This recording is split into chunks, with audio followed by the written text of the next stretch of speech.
So hello guys, आज हम unit first electrostatics का chapter number first electric field and charge start करेंगे। तो इलेक्ट्रोस्टैटिक्स फर्स्टली होता क्या है? फिजिक्स की एक ब्रांच है इलेक्ट्रोमैग्नेटिज्म, जो कि 2 पार्ट्स में डिवाइड है, इलेक्ट्रोस्टैटिक्स एंड इलेक्ट्रोडायनामिक्स। जो इलेक्ट्रोडायनामिक्स है वो हम हायर क्लास में पढ़ेंगे, जिसमें हम स्टडी करते हैं चार्ज एट मोशन में, यानी हमारा चार्ज जो है वो मोशन में है वो। और जो इलेक्ट्रोस्टैटिक्स है उसकी हम स्टडी करते हैं चार्ज एट रेस्ट पर। तो हमारा मेन मोटिव क्या है? इलेक्ट्रोस्टैटिक्स है, यानी हमें उसकी स्टडी करनी है हमारी पूरी यूनिट में। जब चार्ज रेस्ट पर होगा तो उसका इलेक्ट्रिक फील्ड, उसमें फोर्स वगैरह सब कुछ पढ़ना है। तो आइए हम स्टार्ट करते हैं electric field and charge chapter number first. तो फर्स्टली हम कुछ बेसिक बातें कर लेते हैं, जैसे कि conservation of charge. Conservation of charge क्या होता है कि charge can neither be created nor be destroy. जैसे कि हमने कंजर्वेशन ऑफ एनर्जी पढ़ा था, energy can neither be created nor be destroy, only transfer into one form to another form. Same charge can neither be created, ना तो charge बनाया जा सकता है ना डिस्ट्रॉय किया जा सकता है, ये सिर्फ एक बॉडी से दूसरी बॉडी में ट्रांसफर हो सकता है। फॉर एग्जाम्पल, जैसे कि 2 बॉडी हैं, हमने इनको रब्ड किया या फिर कुछ भी किया, तो इसमें से इलेक्ट्रॉन इसमें ट्रांसफर हो जाएंगे। तो चार्ज क्या होता है? ट्रांसफर होता है एक बॉडी से दूसरी बॉडी पर। अब हम पढ़ते हैं क्वांटाइजेशन ऑफ चार्ज। क्वांटाइजेशन यानी किसी भी बॉडी का टोटल चार्ज हमें निकालना हो, जितना भी चार्ज एक बॉडी में अवेलेबल हो वही होता है उसी बॉडी का क्वांटाइजेशन। जैसे कि हमने स्टार्टिंग से ही पढ़ते आ रहे हैं हम, Q = प्लस माइनस NE।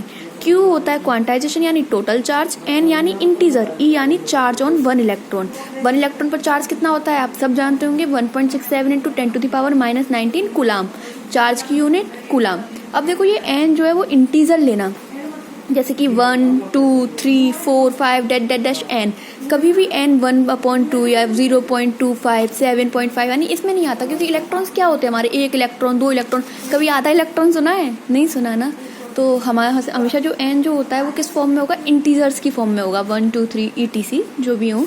अब हम NCERT का एक टॉपिक है वेज टू चार्ज, यानी 2 बॉडीज को हम किन किन वेज से चार्ज कर सकते हैं। तो मतलब एक बॉडी को दूसरी बॉडी से कैसे चार्ज किया जा सकता है। तो इसमें 3 मेथड पढ़ते हैं, जिसमें हमारा फर्स्ट मेथड है चार्जिंग बाय कंडक्शन। क्या है? Charging by conduction.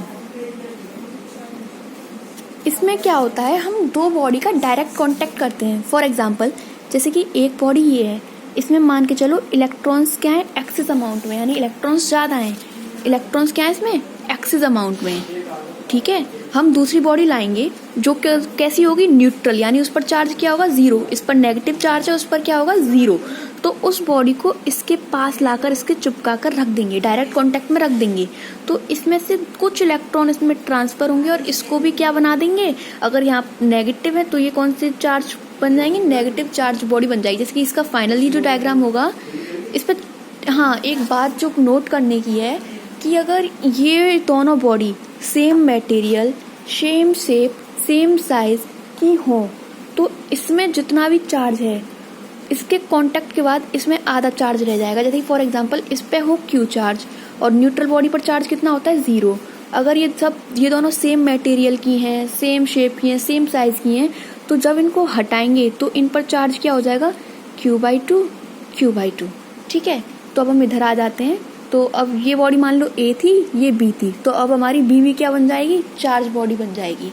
कंडक्शन समझ में आया? यानी हम इसे बोल सकते हैं डायरेक्ट कांटेक्ट, यानी जब 2 बॉडी डायरेक्ट कांटेक्ट में आए तो वो क्या होती है? Charging by conduction.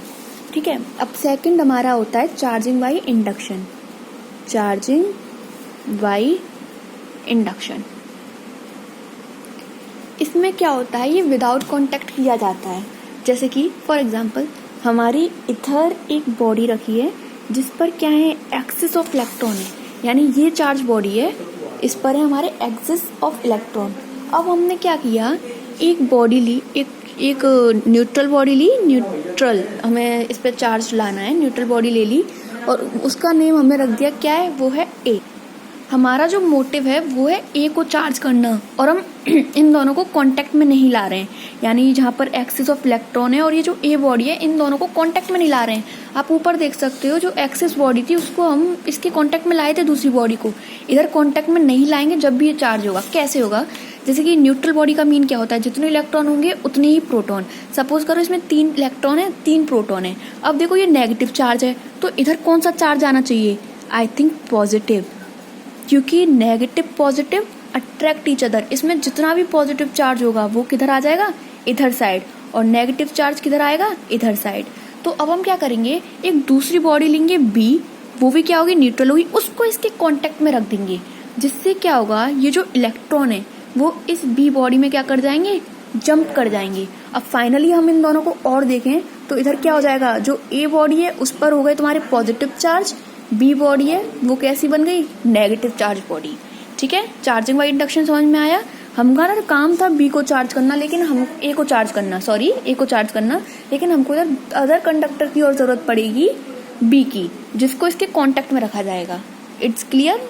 और फॉर द बेसिक नॉलेज आप जान लीजिए, जैसे कि यहाँ से यहाँ पर इलेक्ट्रॉन्स जो जा रहे हैं इसको हम बोलते हैं पोलराइज्ड होना। क्या हो रहे हैं? ये हो रहे हैं पोलराइज्ड। ओके।